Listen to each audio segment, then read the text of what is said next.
السلام عليكم. اليوم قلت بفعل معاكم الزبادي اللحقي لأنه كتير طلبوا لنا. طبعا الزبادي اللحقي هذا فازلين دوبته عملته بمي يعني حامي علشان لما نجي سكوبه بالعلبة ينسكب لي على طول. وهنا معانا ضفر وقرن بخور. الضفر أنا طبعا استخدمت 4، أمس بخرت ب2 والآن ببخر معاكم ب2 وبقطعة بخور. وهذا الضفر اللي أمس أنا بخرته به بفحتته بعد ما خلص التبخير فوق الزبادي اللي يعني بعمله. وهذه العلبة كان فيها الأخضرين لو تذكروا اللي عملته معاكم، فضيت منه الأخضرين بس ما غسلته لاني اشتي بقايا اخضرين قليل علشان اجي لما نعمل الزباد يكون فيه به شوية اخضرين. شوفوا هذه من امس واني بخره، شوفوا كيف ما شاء الله رجعت بنية. الان بس بخره معاكم مرة واحدة. وهنا معي نص ملعقة مسك.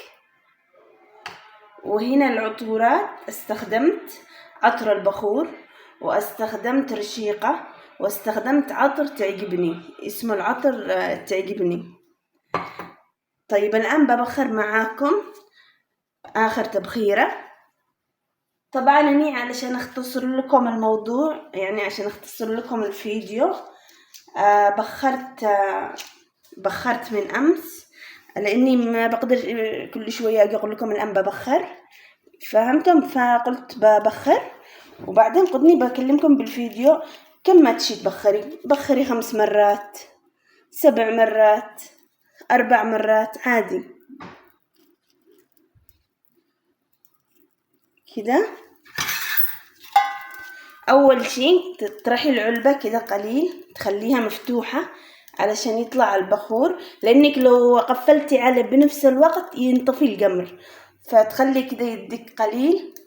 اول ما تشوفي انه كتر الدخان ترجعي تسكري عليها، تسكري عليها العلبة. خلاص الآن تخليها لما يختفي الدخان وبعدين تفتحيها. أنا هذا الآن برجعه للمي الحامي علشان لما أجي أفتحه ما يبردش عليا، ما يرجعش يتجمد ويكون في صعوبة أنني أخرجه من العلبة. طبعا العطور بستخدم لهذه العلبة الصغيرة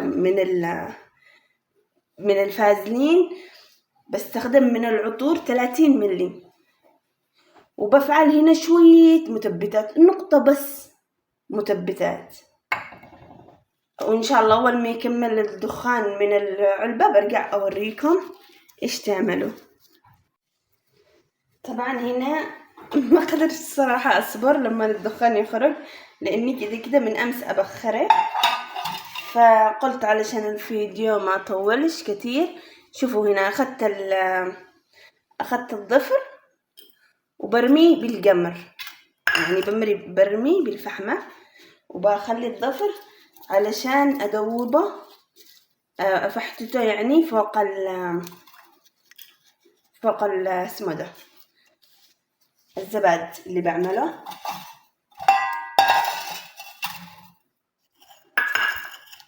طيب هنا أنا استخدمت صراحة استخدمت 3 من الضفر يكفي، لأني كنت بعمل 4 بس خلاص 3 يكفي.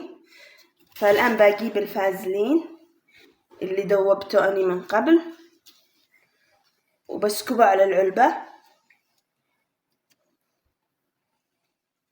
شي عادني الآن بعدته من العلبة وقد جمد، بخرجه من العلبة وبرجع لكم. هنا بعد ما خرجته من العلبة بجيب المجمرة وبطرح العلبة هذه فوق المجمرة، بصلح الكاميرا عشان تبان لكم. هنا صلحت اسمه المطيبة. الآن بدوبه وهو يدوب بسكب فيه الضفر اللي خرجته من الضفر اللي خرجته بعد ما بخرته به، وبسكب المسك علشان يدوب مع اسمه ده مع الزبادي. طبعا المسك نص ملعقة يكفي.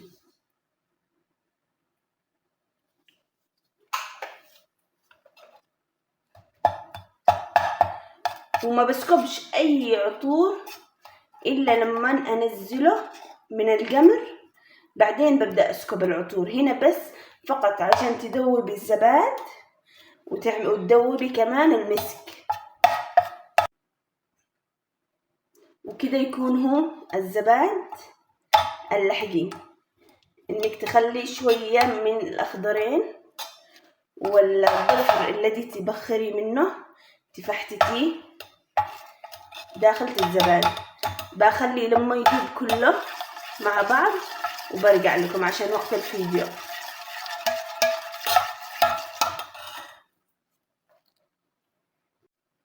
شوفوا هنا بعد ما داب المسك وداب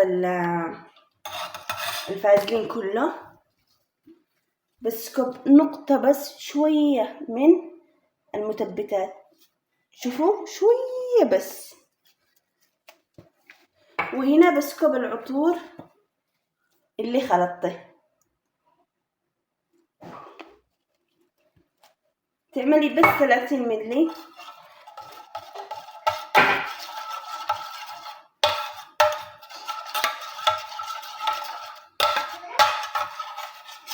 وهذا هو الزباد اللحقي، ما شاء الله تبارك الله، ريحته تجنن، خاصة مع بقايا الأخضرين. شوفوا اللي كانت من الطبخة الأولى، ومع كترة البخور من أمس وأني أفتح العلبة وأبخره، ولما رجعت العلبة لوني بني، فرجع عارفة الأخضرين حلو. الآن بسكب بعلبة وبخليها لما تبرد وبرجع أصور لكم.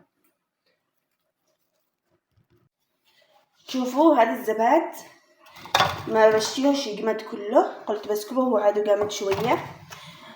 طبعا العلبة هي لازم زجاج أو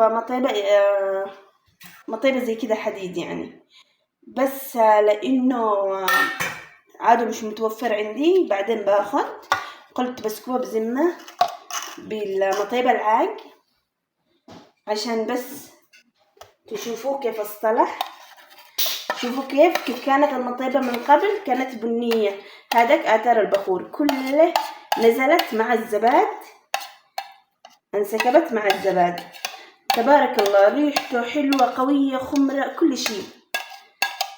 فإن شاء الله أكون فدتكم بالفيديو،